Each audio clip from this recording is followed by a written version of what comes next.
Peace, Queendom. So I have compiled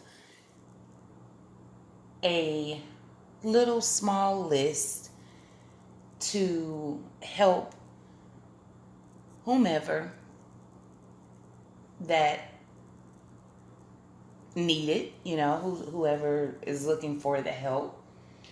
And it is about the signs of a toxic relationship. Now, when I say relationship, I am not talking about just a romantic relationship. I'm talking about friends, siblings, parents, co-workers. I'm talking about people that you have to deal with or you choose to deal with on a regular basis. Um, those are relationships. It could be your neighbor, you know, but just someone that, is in your life. That type of relationship is what I'm talking about, okay? So the very first point that I wrote down was too frequent disagreements. You're having just too many disagreements too often. It is normal to have disagreements with anyone in our lives, okay? But when it is excessive, then there's an issue of compatibility, and you need not to continue to ignore it. Some way, somehow, you guys are not equally yoked. You don't share the same perspectives. You're not of the same tribe, okay? Um, and that is unhealthy. You need to associate yourself with people that are like-minded. Does not mean they have the same exact mindset or thoughts as you. Of course, that's impossible. No one will. But like-minded, that is the people that you build relationships with. People that are like-minded. They share the same views and perspectives as you do, okay? So that's the first one. The second one is play insults. Pay attention to people that constantly insult you in a playful manner.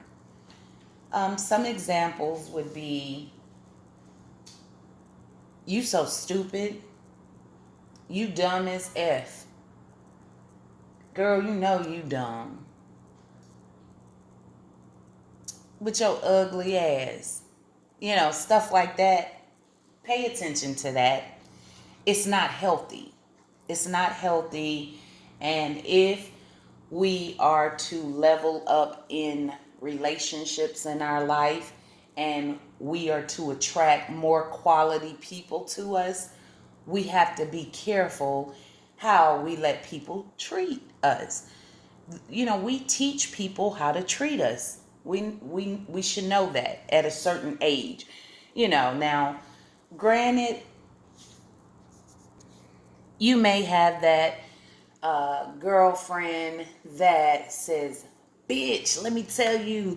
Oh, I gotta tell you something." That might be a little different. If y'all play like that, it's a little different. That's just your little ghetto slang with one another. That's a little different. But I'm talking about they're calling you big ass, get your big ass out the way. Um, they're insulting you for real. That they're not just using ghetto colloquialisms. they're they're saying something that will penetrate your subconscious, whether you realize it or not. Maybe not today, maybe not tomorrow, but you know, you might start calling your own self stupid and dumb because you allow this person to call you stupid and dumb so much. So I don't care who it is, if we are going to attract better quality people to us, we have to be mindful of that type of behavior. Okay. The next one I have is they are happy or rejoicing in your pain. So you call him or her up and you want to share with them something that hurt your feelings, and they're laughing. They cannot contain their laughter through it all. Now, if it's something silly and you agree that, yeah, I probably shouldn't be hurt by that, but I mean, if this is a regular thing with y'all, and every time you try to tell a person something that hurt you and they find it amusing, and they're more amused by your pain than your pleasure, you might want to evaluate that relationship. It could be toxic. Okay. The next one I have is they're happy to bring you a bone. So every time you turn around, this person is telling you something negative or something bad that is being said about you. Um, it's necessary to tell someone you care about, hey, this person isn't for you because this is what they said. But if this person is always around that person who's talking bad about you, then of course that person that is talking bad about you is very comfortable talking bad about you to the person that you have the relationship with. So that means the person that you have the relationship with has never set that person straight, has never said, nah, that's my cousin, that's my homegirl, that's my friend. You can't talk about her like that. So there's a problem. If they are not able to defend you, now after they defend you and they tell you what they said in your defense in your absence, that's one thing. But for them to constantly be around someone that is dogging you out, oh, you need to pay attention to that. That's not healthy, and you need to evaluate that, okay? All right, my next one is they're non supportive of your dreams and ambitions. So, some people really dream big and they dream a lot, okay? And it's okay if you have a relationship that tells you, hey, well, why don't you just kind of make one of these dreams happen, and focus on just manifesting one of them, instead of just, constantly, chasing the next one before it's okay for someone to tell you to slow down if you're just wildly dreaming and you're not actually working and realizing the dreams, okay? But for the most part, you should have someone who tells you, hey, if you focus on manifesting that dream and you put the work in, I'm pretty sure you can do it. That's the type of person that you need. That's a quality person. Okay? Okay, the next one is a friendship of convenience. Okay? This person is pretty much in your life for how it benefits them. They're not really concerned about what you're going through, but they expect you to always be there for them to unpack with or unpack on. They want to unload their burdens, their headaches, their problems, their troubles on you. You're not a therapist. So if you're in a healthy relationship, you guys can do that with each other, meaning it's equal. I can tell you about my issues, you give me advice, and vice versa. But when it's a one-way street and this person 9 times out of 10 is calling you to unpack and unload on you, that's not healthy. They need a therapist. Tell them to get a therapist. Okay? All right, the next one I have here. Too close friends with the ops. They're too close friends with the ops. What does that one mean? I'm glad you asked. It is not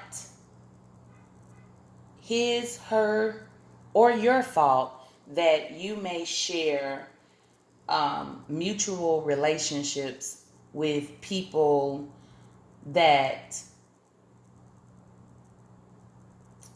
are friends with your enemies or in relationships with your enemies. But you probably want to keep a good distance from that person, kind of space out the distance with that person, because if they're in a relationship with someone who does not care about you, they will be influenced, believe it or not. I don't care if it's your mother, your grandmother, and the enemy is your cousin or sibling or whatever it is. They will be influenced by the hate and the disdain that that person has for you, and it will influence them. And so altogether, it just makes a very toxic mess. It's not anyone's fault that, you're not asking them to choose you over the friend or the other person that they have a close relationship with. It's just that you have to put a little space there, because you're going to constantly be thinking, well, I wonder if they're believing whatever this person is saying about me. I wonder if they are being influenced. And they are, even though they will try to remain impartial. It's going to be difficult. It's going to be difficult for that to be a healthy scenario. Okay? The next one I have is just intuition. Trust your intuition, your gut. And I predominantly have female viewers because YouTube analytics will let you know who your viewers are. But I do have a couple of men, a few men that listen to me too. But women, you really have intuition. I don't know about men because I'm not a man, so I can't tell you if men have the same type of intuition that women have. But I do know, women, you are born with intuition, your gut. Some people will call it the Holy Spirit. But your gut will not lead you wrong if you trust it. So, simply put, if you feel bad energy, you feel uncomfortable in a relationship, whether again it's with a coworker or a sibling or a friend, it doesn't matter. If your gut is not feeling right, if the vibes are not right, it's probably not right. Listen to your intuition. A healthy friendship and relationship is mutually beneficial. It's non-taxing. It's something that both of you cherish. It's enjoyable. You shouldn't hate to see the other person coming or calling your phone. That's not healthy. And if you're in those type of situations and you want to get out of them, I hope that this helped you. Um, and I might make a part two, because you don't have to completely cut these toxic relationships off if you have to have working relationships with them for whatever reason, family purposes or um, business or something like that. There's a way to utilize toxic relationships. And I will, matter of fact, I'll make a another one about that. There is a way to utilize toxic relationships, okay? There's a way that you can properly utilize it. And the ones that you cannot utilize, they will cut themselves off. They will fall by the wayside. They will just break off on their own, okay? Um, so I hope that helps somebody. I love y'all. Peace, Queendom.